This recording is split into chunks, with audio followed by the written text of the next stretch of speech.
Difficulties can make you better or bitter, depending on how you choose to interpret and respond to them.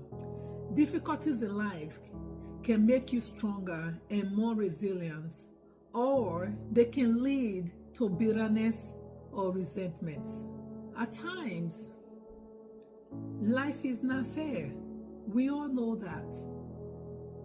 At times, you will experience problems that will either lead to bitterness or it makes you better. So you need to decide to either grow up and become who God created you to be, or you give up.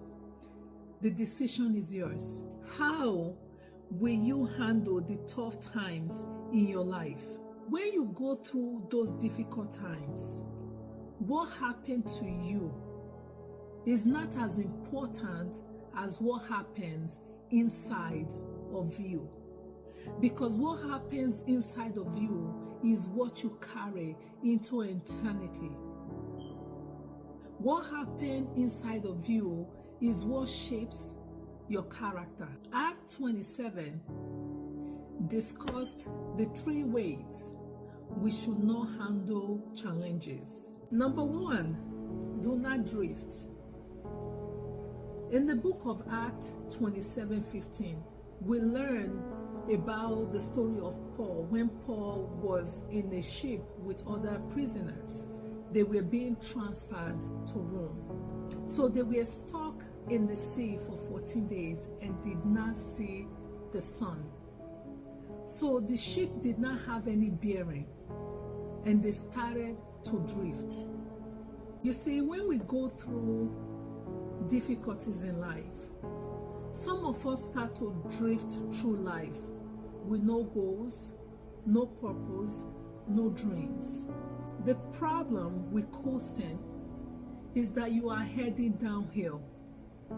Life is not a coast. Life is tough. Don't lose your ambition or your dreams just because life gets hard. Number 2, do not discard.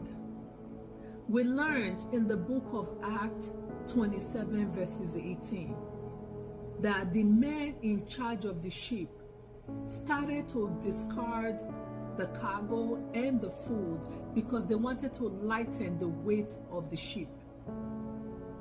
They were so afraid of the storm that they started to discard the things they needed to survive inside the boat.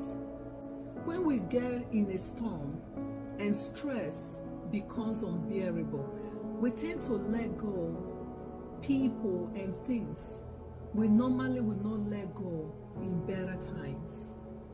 Number 3, don't despair.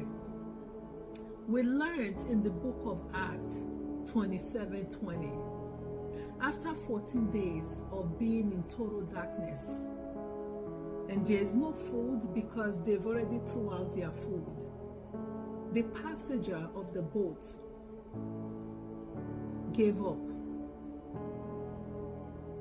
They forgot that even in the storm, our God is present.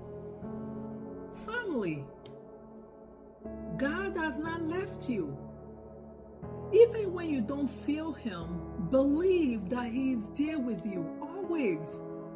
God will see you through the storm you are going through right now. He is trusting you to see if you will trust Him. Will you pass the test? Be a train that is in motion, that cannot be altered by anything. Be inspired. God bless you.